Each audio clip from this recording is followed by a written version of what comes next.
How's it going, everybody? Texas Man here. I hope you guys are all having a fabulous day. Please give this video a thumbs up if you guys really enjoyed. Subscribe if you guys have not already. Also, do me the biggest favor of all, hit the bell notification button so you guys don't miss out on future videos or streams here in the future. And of course, head over to Twitch. Follow me at Douglas447 so you guys can watch some amazing streams. Douglas447, no caps, no spaces. I stream from there time to time. And make sure you guys subscribe and follow me over there so you guys don't miss out on awesome content. Of course, we're going to be continuing on reading through my book series. This is, of course, going to be the first of several. This is for the Chronicles of Unifor 1, Vader, Morg, and Missiles. And this is going to be part 1. I don't know how long this part is actually going to end up being because I've got a lot of free time. So I'm just going to read and read. I might get through this book because this book's kind of short. It's like 17, 18 pages long. If you guys want a copy of this to read along with me, let me know in the comment section. Send me your email in the comment section, and I will email a copy of it so you guys can read along with me if you guys are interested. Before we get reading into the intro and into the actual book, I want to give you guys some background. This is Chronicles of Unifor 1. There is 12 total. Then we got Delta Force, and then the Final War Trilogy, and then Stacy Halo War. And I'm really looking forward to actually reading these. I haven't read my Chronicles Unit 4 books in forever. I ended up finishing this book in 2005, and it's gone through a lot of revisions. Originally, when I was wanting to make the Chronicles of Unit 4, I never thought that I was going to make 12 of them. I wanted to end up just writing a couple short stories.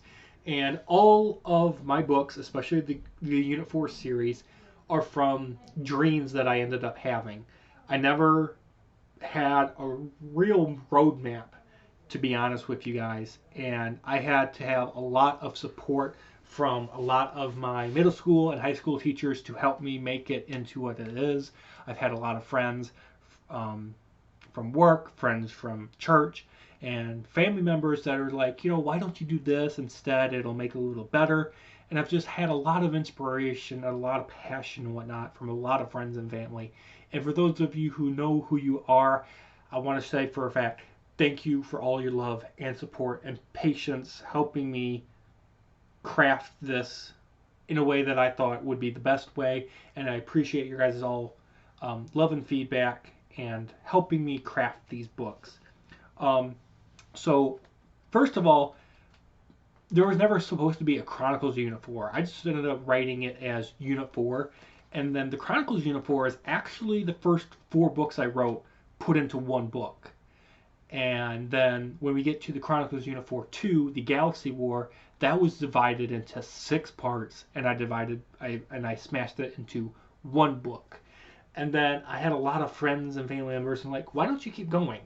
You've got 2 Chronicles, but there's tons of story threads and whatnot that I ended up laying the groundwork for in Unit 4 1 and Unit 4 2 that never ends up getting completed. And that's where I led into doing Book 3, Book 4, Book 5, Book 6, and 7.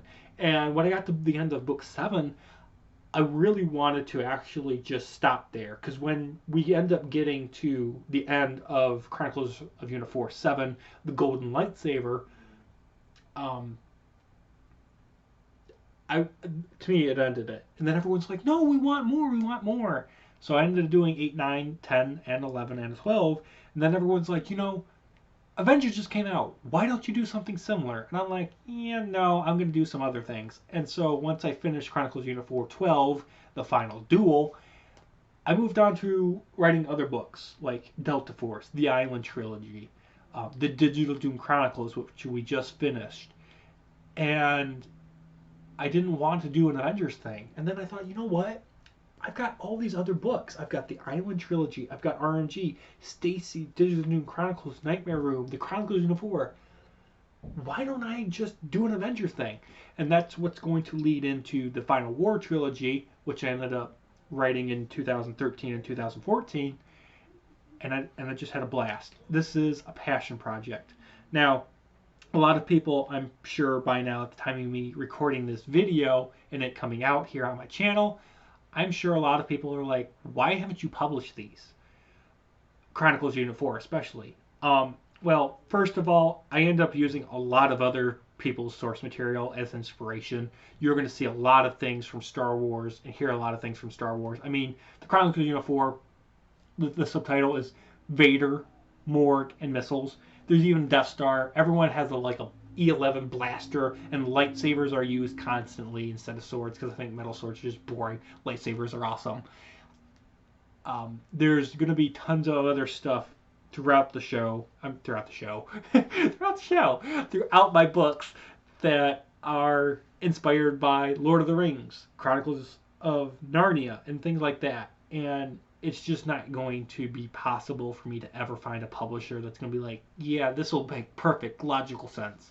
So, yeah, I don't even want to bother trying to get these books published because I would end up having to change my vision, my passion, and make it altered. These books I ended up writing just for fun. That is all they are ever for, is for fun. They are not for me to make money. And if you guys have been enjoying them, thank you. I really do appreciate it. And I'm going to start reading the book now. So that's kind of like an introduction to the Unit 4 and Final War show that we're going to be diving into for the next several months. With that, I hope you guys enjoy. Let's get into it, guys. The Chronicles Unit 4, 1, Vader, Morg, and missiles, and the author, of course, is me. The battle between good versus evil begins. The adventures of life and death begin. The battle between good and evil has begun. Evil has begun its judgment. Missiles have been prepared to launch at 9:57 p.m. The only hope is a team of 4 humans, codenamed Unit 4. The story begins with Ash Becca uncovering evil plans to destroy Earth and joins Unit 4 to defeat the threat of evil. Evil begins its judgment through a variety of creatures at several locations. Darth Vader, Vader's brother Morg, and the ARC Trooper army. The ultimate showdown occurs when Morg makes one last effort to destroy Earth on Destruction Day by beginning a nuclear war. Chapter 1. The battle begins. It was a beautiful morning. Everybody was prepared for the first day of school, but not the Beccas. The Becca family consisted of a beautiful mother, a loving husband, and an 11-year-old boy named Ash. Yes, Ash from Pokemon. See, this is why I cannot publish these books. Ash was new to the city of Roseville. He was born in Austin, Texas, and had to move to Roseville, Michigan, because his dad was offered a higher paying job. Ash walked to school with no friends to talk about what he did during the summer, if they wanted to play at his house, or just the weather. Ash got to school on time with the help of Miss James, the teacher that had taught band at Roseville Middle School for over 20 years, and started his school day. The day was boring, as all school days are to brand new students, but the day wasn't over. Ash still had to walk home, eat dinner, finish his homework, and go to a football game with his dad in less than 6 hours. Before we continue reading, I just forgot that I didn't mention this. The Chronicles Unit 4, a lot of stuff that ends up happening, especially in the first 5 books, is based on my own personal events and things that happened in my life and people that I met. So Miss James actually was my actual band teacher, and things that happened in Ash, especially in the first 5 books, some of it actually did happen in real life to me, and I don't know why, but it's got something stuck in my eye. This is a blooper. Rub the eye. Okay, moving on.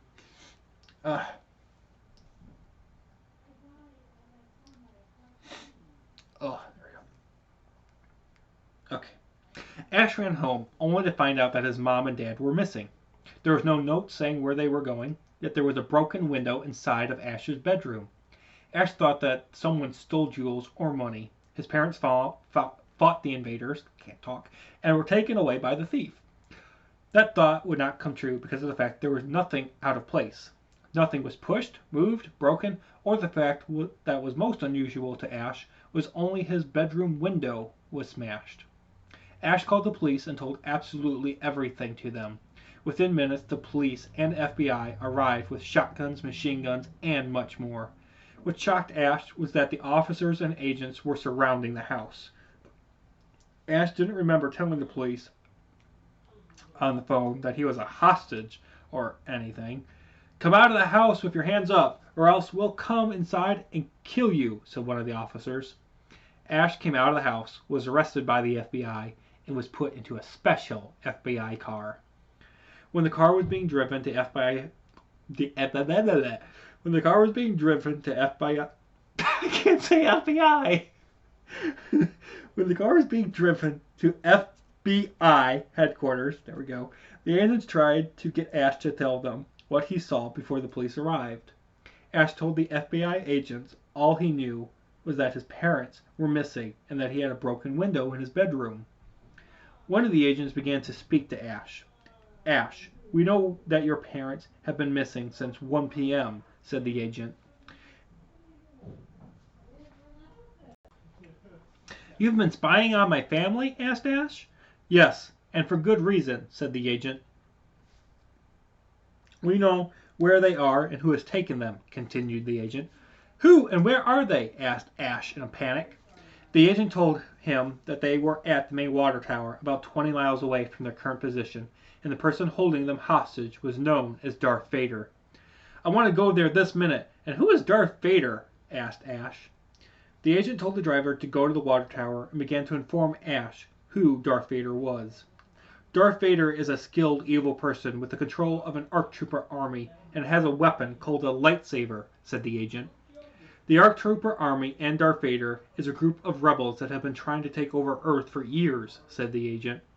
Luckily, my team has thwarted their plans," the agent continued. "What is your team called?" asked Ash. "I can only tell you if you promise to join it," replied the agent. "I agree to join your team," said Ash. "Have you ever heard of Unit 4? asked Ash. "No," replied Ash. "That is the name of my special team that has been saving this planet from annihilation," said the agent. The agent gave Ash a gun called a blaster rifle, a Unit 4 clearance badge, and a green-colored lightsaber to defend himself against Darth Vader. Ash was ready to rescue his parents, and the FBI car pulled up to the water tower, already surrounded by police, FBI, and Unit 4 forces. Ash and the agent stepped out of the FBI car, but only Ash and 20 other uniform members entered the main entrance to the water tower. It did not take long until the team began slicing and dicing the heads of ARC troopers, humans with blaster rifles, on every level with their lightsabers. After the team reached the rooftop, they found Ash's parents. Ash raced to his parents to give them each a huge hug. After the hug, Ash turned around to see a man covered in a black suit with a glowing red lightsaber in one hand, prepared to strike Ash. Ash and the other Unit 4 members drew their lightsabers and prepared to battle Darth Vader to the death. Vader pressed a button on the wall nearby, and the 20 Unit 4 members vanished to the floor below that contained a pack of hungry sharks.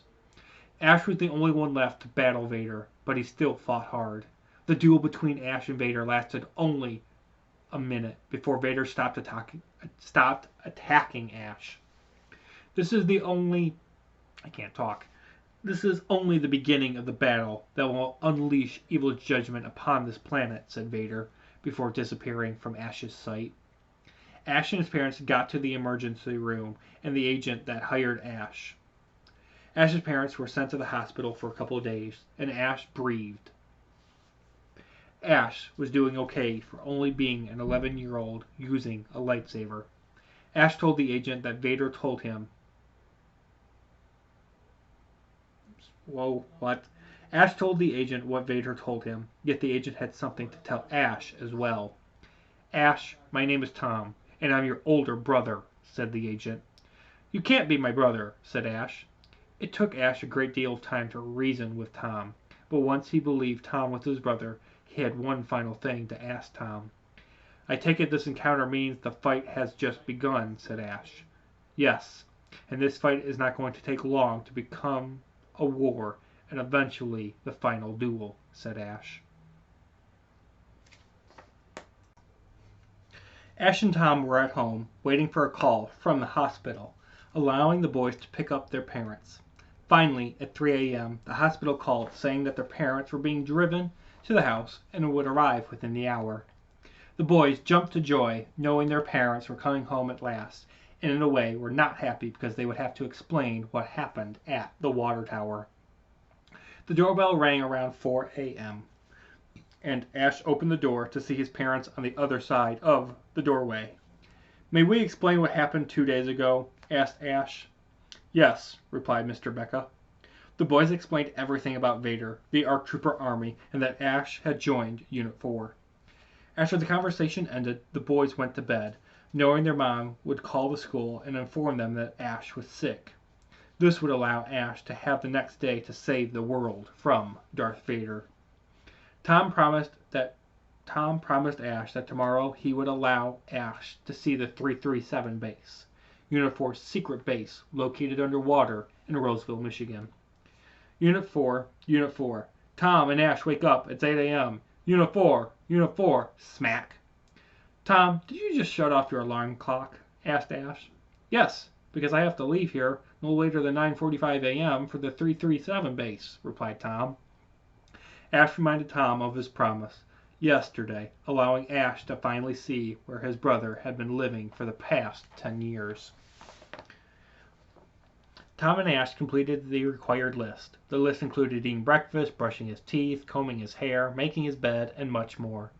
Once the boys were finished with their morning to-do list, Tom started his car's engine, and the boys were off to the 337 base. While driving, the boys were told by Sam Sugar and Tim Hoover, the last members that were teenagers of Unit 4, that Darth Vader had been located on Pluto.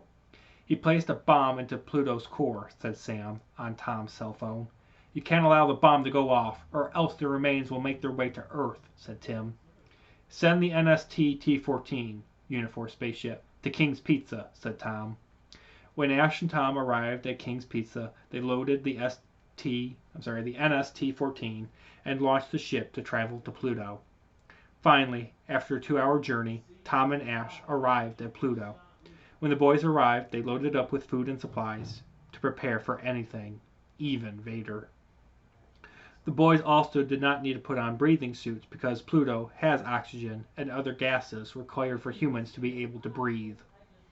Ash and Tom walked outside of the ship to find... Okay, I'm backing up. I lost my spot. The boys also did not need to put on breathing suits because Pluto has oxygen and other gases required for humans to be able to breathe. Ash and Tom walked outside of the ship to find the bomb's location and deactivate it before its pieces traveled to Earth and destroyed it. Once the boys located the bomb, they realized the only difficulty was it was 20 miles underground, and they didn't have the machines to dig that deep. Ash and Tom thought long and hard about how they were going to save Earth. Tom, why don't we just use our lightsabers to cut away the ice-like rock? Said Ash. Tom agreed that it was the only way to reach the bottom. After about 15 minutes of digging, the boys found the bomb and deactivated it within 5 seconds to spare. I'm surprised that Vader was not guarding this bomb, nor, at best, having ARC troopers patrolling the area, said Ash. Tom agreed that this was strange, that this mission was too easy. Ash and Tom, we are under attack by sharks at the base and require help, said Sam over the brothers' earpieces. The boys ran back to the NS-7-T-14 and traveled back to Earth. Once the boys landed on the surface platform, they got out of the NS-7-T-14 and took the elevator to Sublevel 1. Ash and Tom got out of the elevator and found Sam and Tim attempting to turn on an electricity fence. Sam and Tim introduced themselves to Ash and told the brothers that a pack of sharks was attempting to flood the 337 base. How can sharks flood this base? Asked Ash. All the sharks have to do is run their bodies into the walls and a hole will open, allowing the sharks and water to take over the base, said Tim, a 14-year-old boy. Why are sharks attacking us at all? Asked Tom. We believe that Vader is mind controlling the sharks to work for him, to destroy us, said Sam, a 20-year-old woman. Why is the electricity fence to protect this base not working? Asked Tom. It's deactivated. The only way to turn on the electricity fence now is to travel to sublevel 30 and hope there aren't sharks already there, said Sam. I'll go, said Tim. I'll go with you, said Ash. Tim and Ash loaded up with their weapons and walked to the elevator to travel to sublevel 30. Tim opened the door to the elevator, only to see the shaft was flooded. What are we going to do now? Was the thought that was racing through each of their minds. I know. We'll take the stairs over there, said Tim. The boys ran down the stairs until they finally reached sublevel 30. We have made it to sublevel 30, so leave sublevel 1 and wait until we come up, said Tim on his earpiece. Tom and Sam left sublevel 1 and boarded the NS-7 T-14. Wondering if they would see Tim and Ash again. Tim and Ash searched sublevel 30 to find the switch to the electricity fence. When they found it, a problem arose. The problem was that it was on the other side of the base, and the object in the way was a garbage tunnel full of water and 3 sharks.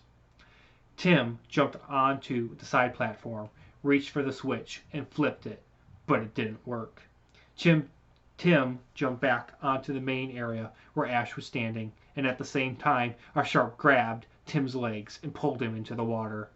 Ash tried to grab a hold of Tim to save his friends, but by the time he got to Tim's position, he was already dead. Ash ran up the stairway to the surface level to find Tom and Sam on board the NS-7 T-14, ran on board and informed Tom and Sam that the 337 base was about to sink. Sam quickly began to drive the ship away, and, while circling the 337 base, they watched it sink into the lake. Where is Tim?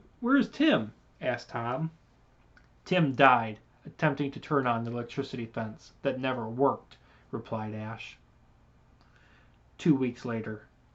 Tom was currently driving home to inform Ash about good news. A second base has been made, and this time it is located underneath the Roseville Middle School, said Tom. Do you want to be a part of Unit 4 with the experience 2 weeks ago? Asked Tom. I will always be a part of Unit 4 until death, replied Ash. Chapter 2, Snakes and Stars. It was the first day of Christmas vacation. Ash and Tom Becca were prepared for the long road trip to their grandpa and grandma's house. The Becca boys were so happy that they could spend 4 days away from their regular lives, yet the house the brothers were going to had more than just their dad's parents. In fact, the Becker brothers were informed that the house originally used to conduct poison projects at the house to be able to add poison into bullets for guns during World War II. When the boys arrived at the house, Tom parked in the driveway, and Ash unloaded the cargo from the trunk. The boys knocked on the door and saw their grandpa. The boys brought their luggage inside and were curious where their grandma was at. Grandpa Joe was slow when he spoke these words to his grandchildren. Your Grandma Sue has been dead for 3 months, and the reason you have not been told this is because I thought it was best to be kept a secret. Grandpa Joe left the room and journeyed to the basement to weep for his past loss. I guess talking about her reminds her of Grandpa a lot, said Ash. Let's not talk about Grandma so much, said Tom. The brothers took their bags to the empty rooms in the attic where Grandpa Joe had always allowed them to have when they were over for a visit. After the boys unpacked their belongings, they walked downstairs to help Grandpa Joe with dinner. Once the meal was finished, the brothers entered their beds to sleep and played a little on their PSP. 1 a.m. Tom, did you hear footsteps? Asked Ash. I'll check it out, and if I'm not back in 10 minutes, come find me, said Ash. Tom agreed and waited for Ash to return. Ash walked softly down the stairs from the attic to the main level. Ash walked into every room and found nothing wrong, but his grandpa was missing from bed. Ash journeyed back upstairs to inform Tom that their grandpa was missing, but when he opened the door, Tom was being held with a gun to his head by Grandpa Joe. Do not worry, he won't kill us, said Tom. You don't think I'll kill you both? Said Grandpa Joe. Why are you doing this? Asked Ash. If I don't kill you two, Vader will activate a drug inside of me that'll turn me into a snake, replied Joe. Put down the gun, and maybe we can remove the drug from you, and no one has to die, suggested Ash. Joe slowly lowered the gun, but it was still in his hands. Good luck defeating evil, said Joe. Bang! Ash and Tom froze for a couple of seconds and began to cry over the grandpa's dead body. Why? Why did Grandpa Joe kill himself? Asked Ash, in great pain and crying. Grandpa Joe probably thought he would rather die a human being and not a snake, answered Tom, crying also. Do you think our Grandma Sue died the same way? Asked Ash. I don't know, Ash. I really don't know what happened to our Grandma Sue, but I know that they are together in heaven, replied Tom. The brothers packed their belongings and set the house on fire, so no one would ever know what happened at the house of snake poison. The brothers entered Tom's car and drove home to prepare for the trip to Snake Island. It was a beautiful Monday morning, and the Becca brothers were just awakening. The Becca family was ready for Ash, so that when he came home from school, the family could celebrate Tom's 31st birthday. 2 days after Tom's birthday, Ash was going on the famous and best field trip ever. He was going to Snake Island. Snake Island was a famous amusement park that opened last summer. The park was filled with roller coasters that moved like a snake safari, and even a gift shop that allowed snakes born on the island to be purchased. Tom and Sam warned Ash before he left that the snakes had been created with genetic research. Some of the snakes may have the ability to hear, see, and hunt better than regular snakes, said Tom, inside of the Becca house. I know the risk, and I'll call you guys if something should happen, said Ash. Ash left the house, arrived at Roseville Middle School, boarded the bus, and departed for the park. Now, all Tom and Sam have to do was wait for something to happen that was caused by Vader, or receive a call from Ash requesting help. When the bus arrived at the dock, a young man with a name tag which read Ben Levin walked onto the steps inside of the bus. Welcome to Snake Island. I will be your tour director, said Ben. The bus moved slowly onto the boat that would transport the students and Ben to the island. Once the bus arrived on the island and parked, the students ran towards the fun activities. The students spent 3 hours on all the roller coasters, played in the arcade, watched a short video about snakes, and finally ate lunch. After lunch, the students had the ability to go on the Snake Safari train ride. The children loaded the train with no worry that the snakes would get loose or that the train would break down. The children survived the first half of the journey of seeing many gigantic snakes. Eventually, the train came to a rest stop for those who needed a restroom or a soda. The break was finished quickly, and Ben finished a conversation with the train driver. Load the bus quickly, please. The park is closing in 1 hour, said Ben. This meant something wasn't right, because the park didn't close for another 5 hours. Ash thought snakes were probably loose, and to clear his mind of rumors, he asked Ben what was going on. All the snakes are not loose, but the 20-foot-long snake is missing, said Ben. Everybody has already left the island, except us, and within 1 hour a missile is programmed to destroy this island to make sure nothing dangerous reaches the public, said Ben. The train motor is completely broken. It looks like something like a snake tore the thing apart, said the train driver. Any ideas? Asked Ben. I know of a way to get off this island, but I'd like you to join a special team, said Ash. I'll do anything to get out of here, replied Ben. Ash called Tom and Sam on his cell phone, and within 20 minutes everyone was rescued from the island using the NS-7 T-14. After everyone left the NS-7 T-14, which landed near King's Pizza, Ash introduced Ben to Tom and Sam. Ben was greeted by the team members and was shown the 21X base, the team's new base of operations. Unfortunately, just before Snake Island's destruction, a ringmaster captured the 20-foot snake for his circus. First day of summer vacation. Unit 4 was at the 21X base, talking about what each member was going to do this summer vacation of 5 days. Red alert! Red alert! Red lights began flashing within the base, and sirens started blasting throughout the base. Shut off the sirens, ordered Tom. Incoming message, said Sam. Put the message on the main screen, said Tom. The team looked to see Darth Vader. Vader, what's your plan now? Asked Tom. I've just sent a Death Star that will use its laser to turn Earth into a pile of rocks in outer space, said Vader. Unit 4 loaded the NS-7 T-14 and launched to destroy this Death Star. The launch was successful, and within minutes the team could see Death Star on board. The launch was successful, and within minutes the team could see Darth Vader on board the Death Star with a remote. Ash locked on to Vader with missiles from the NS-7 T-14 and fired them at his target. After 5 minutes of Vader using his lightsaber to protect himself, the missiles finally impacted Vader, killing him. There was still one problem that remained, the Death Star. Although it would not shoot at Earth, it would still run into it instead. The ship landed on the Death Star. The team, with only 20 seconds left until Earth's destruction, quickly planted nuclear bombs on the star and boarded the ship. Kaboom! The bombs destroyed the Death Star. Unit 4 was very happy that Vader was dead, but Ash knew that the fight had just begun. Chapter 3, Mega James. It was the last week of summer vacation. Ash was now 12 years old. Sam was 21 years old. Ben was 21 years old. And Tom was 31 years old. Unit 4 agreed that today they would all go to the circus. The circus was a place of wonder and mystery. The team entered Tom's car and began the drive to the circus, and arrived at the circus at 8 a.m. Be back here before midnight so we can leave, said Tom. The team separated into groups and began entertaining themselves in the circus activities. 2 hours later.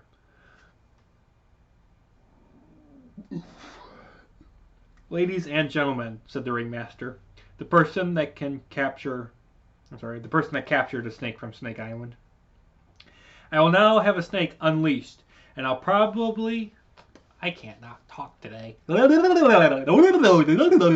will now have a snake unleashed, and I'll personally keep you all safe, said the ringmaster. There we go. The snake was brought to the ring inside of a cage and was unleashed. Back! Back! Said the ringmaster. The snake did not obey, and instead ate the ringmaster. The crowd began to run out of the big tent, yet some people were eaten while running for their lives. After everybody left the circus grounds, Unit 4 decided to kill this snake. We have a problem, said Sam. Every time that snake eats something, it grows larger and is turning into a mega snake, said Sam, showing the snake skin on the ground. The group was divided, and the hunt began to kill the mega snake. Tom and Sam searched the video game area, while Ash and Ben searched the shops and buildings. Yet Unit 4 could not locate the mega snake after searching for 1 hour. The group finally found each other, and the ground began to shake. The team looked to see the mega snake shoot out of the ground. Unit 4 dashed for Tom's car, only to find that it was smashed. I guess the snake destroyed your car while we went looking for it, said Ash. We have to leave this area before the mega snake eats us all for its midnight snack, said Ash. The team grabbed their blaster rifles and ran to a building with many floors. I have a plan, said Tom, with his team on the highest floor. While you have the snake chase me, I want you guys to aim for the head and kill that snake, said Tom. Okay, said Ash. Tom dashed out of the building and started looking for the mega snake. 15 minutes later. Shoot the snake, said Tom, as the mega snake chased him down the pathway to the building where his friends were ready to blast the brains of the snake. Bang, bang! The mega snake was finally dead. Are you okay, Sam? said Tom. I'm fine, said Tom. Let's burn the body so no one can create another one of these things, said Ash. After setting the snake's body on fire, Unit 4 started the long walk home, pushing Tom's broken car along the way to the repair shop.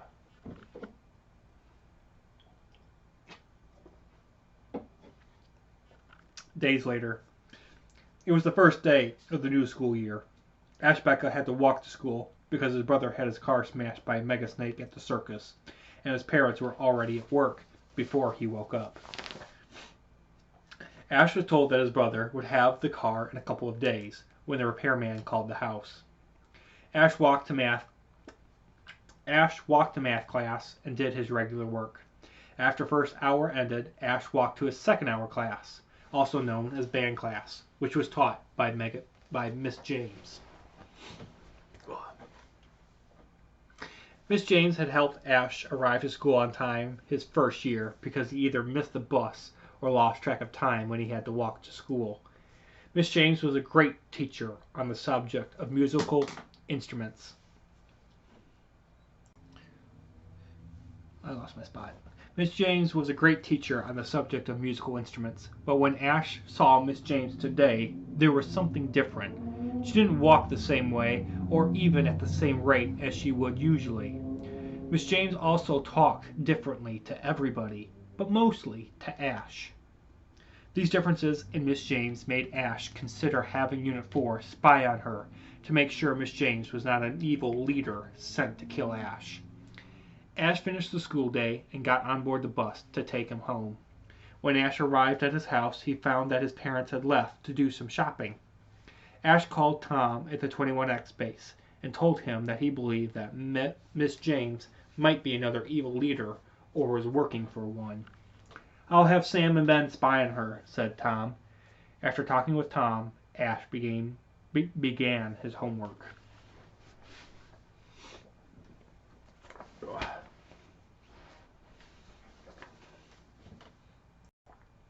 6:30 p.m. Ash called Tom to know where his mom and dad were at. "I was told that they would be home around 5, said Tom. The boys looked at the clock and realized their parents could be in danger again. "Do we have a new enemy?" asked Ash.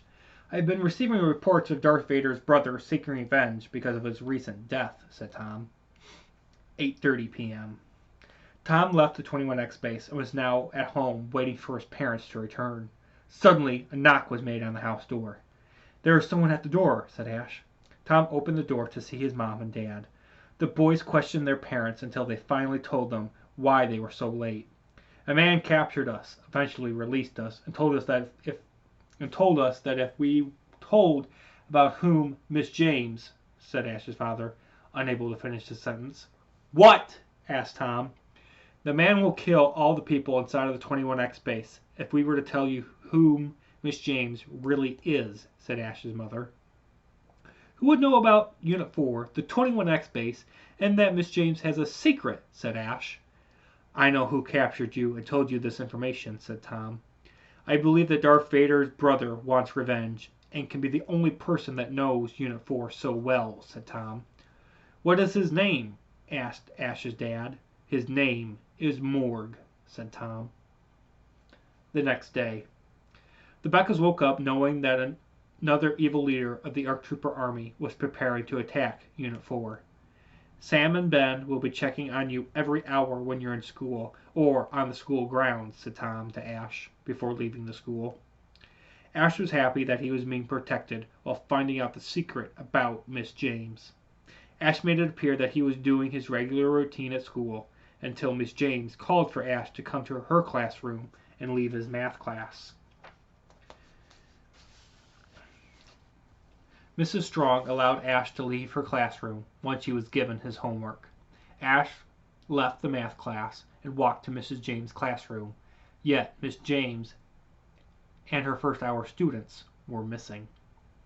Ash began to search the band room and found nobody, so he called Sam and Ben on his cell phone to search the school to locate Miss James and her students. While Sam and Ben were searching the school, Ash continued to search the band room, and soon he began to hear footsteps coming down the hallway. Ash quickly hid behind a cabinet that held music and looked through a hole to watch Miss James open a floor panel with her students locked up. "I have found the students, yet Miss James has locked them up for some reason," said Ash, using his cell phone. Ash looked through the hole, but instead of seeing Miss James feet away, he saw her standing...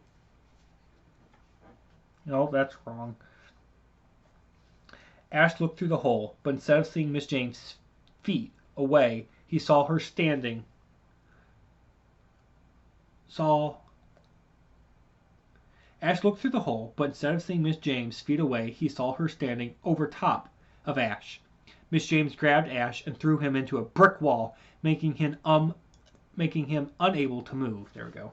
While Ash was trapped in the brick wall, he watched as Miss James turned into a Yeti. The Yeti transformation was Miss James' secret. Ashley, yeah, no, there's no Ashley.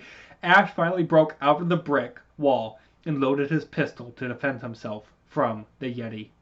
"Why did you throw me inside of the wall?" asked Ash, prepared to kill if necessary. "You killed my husband last year, and because you killed Vader, I must have revenge," said the Yeti. "Why would you marry an evil man like Vader?" asked Ash. "If I didn't marry him, he would have killed my family," said the Yeti. "Why can you turn into an evil monster?" asked Ash. "If Vader was killed, then I would have the ability to turn into a Yeti at any time," said the Yeti. "Let the students leave. This war is between Unit 4, Morg, and you," said Ash. The Yeti did not answer, but instead ran towards Ash to kill him. Bang, bang, bang! Ash had shot the Yeti and killed her. Ben, Sam, and Tom ran inside of the band room and used an OD, a hand device that turns objects to dust, to make the body disappear. The team released the captured students and informed them that they could never tell anybody what happened. Within minutes, the FBI arrived to lock down the school and began telling everybody that Miss James left the country forever as a cover-up. "I wonder what Morg's next plan is for revenge," asked Ash. "I guess we'll have to find out tomorrow," said Tom. After the proposal, Ben ran to Tom and Ash to tell them the great news. "What is it?" asked Tom, wanting to go home and eat lunch. "After time together and several adventures with us nearly being killed, Sam and I have fallen in love and plan to be married," said Ben. "When are you having the wedding?" asked Ash. "In 4 weeks," said Sam, entering the conversation. "Who will be the new band teacher?" asked Ash. "Mr. Cheshire is going to be the new band teacher," said one of the FBI agents. "We should return to the 21X base and find out what Morg is up to," said Ash. Unifor left the band room, took the elevator inside of the school, and entered the 21X base. Chapter 4. Wedding, Chris, and Spiders. One day before the wedding. Everybody was preparing for the wedding between Ben and Sam.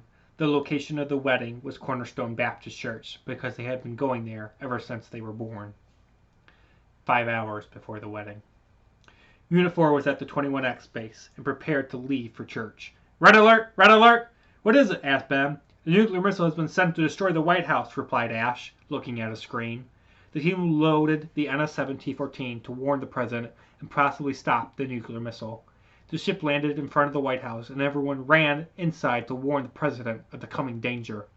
When they found the president, he was told of the White House's upcoming fate. "Not one FBI, CIA, or S-7 agents has told me about this missile. I think your machines at the 21X base are wrong," said the president. "What is the S-7? asked Tom. "A new division of people that protect classified information, such as Area 51, answered the president. The team left the White House, knowing they had no choice but to wait and hope that what the president said was correct. Ben and Sam got on their clothing, and waited for the room buzzer to signal the time for the wedding to begin. Sam walked up with her dress on to be married, while that beautiful song was being played.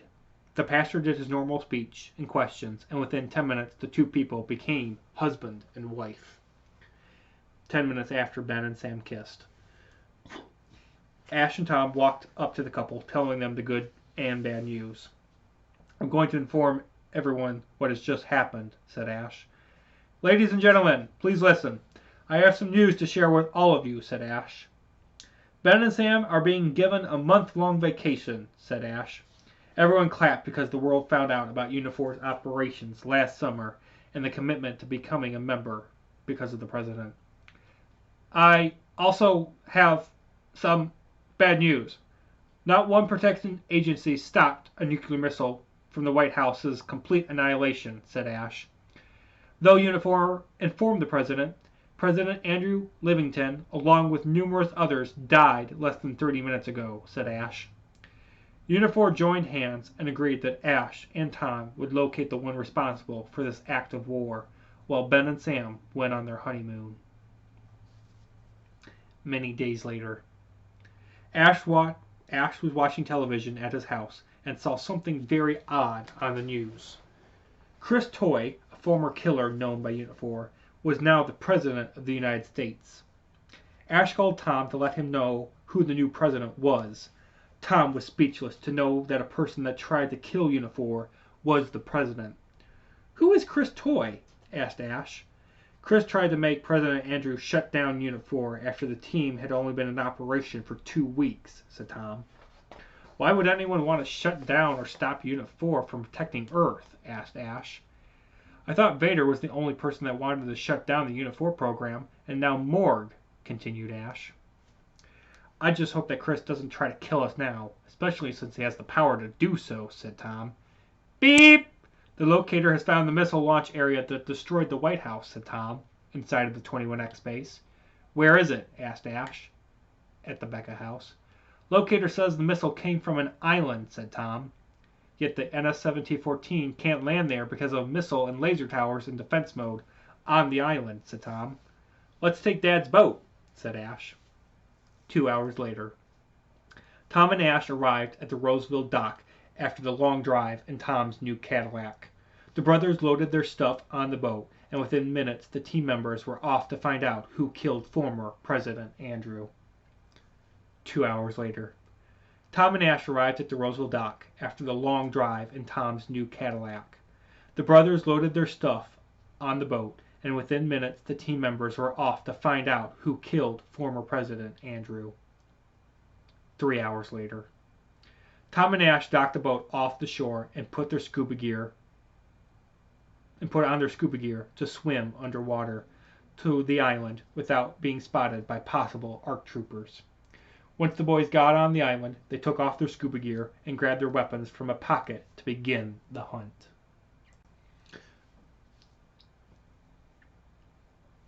Two hours later, Tom and Ash searched the island, finding absolutely nothing. "Tom, I have found a building," said Ash, as soft as possible, not knowing what was going on inside. Tom ran to Ash's position and saw the building with another missile preparing to launch. "We can't allow another target to be destroyed because we didn't act," said Tom. The brothers drew their lightsabers and killed the ARC troopers guarding the entrance to the building. Once the guards were defeated, the door was ready to be opened to find out who was the person that killed former President Andrew. The door was opened to see Chris was at a control panel, ready to launch the missile. The boys walked towards Chris and suddenly were frozen. The boys stepped on a panel that turned on a freeze ray. Chris turned around to see Ash and Tom in his trap. "Do you really think I would allow you to come here so easily?" asked Chris. "I plan to launch this hydrogen missile to destroy the city of Roseville, to end your operations. And afterwards, I will report to Morg that I killed Unit 4, said Chris. Bang, bang! The boys looked around to see that Ben and Sam deactivated the freeze ray with rifles in their hands. "You just killed the president," said Ash. Chris was never the president, said Ben. Chris was told that he was the president to see if he was the man responsible for the destruction of the White House and the death of former President Andrew, said Ben. "The NS-17-14 is ready to leave," said Sam.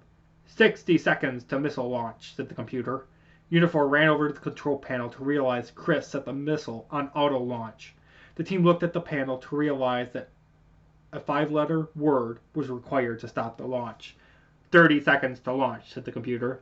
Unifor thought long and hard and fast to stop the launch. 10 seconds to launch, said the computer.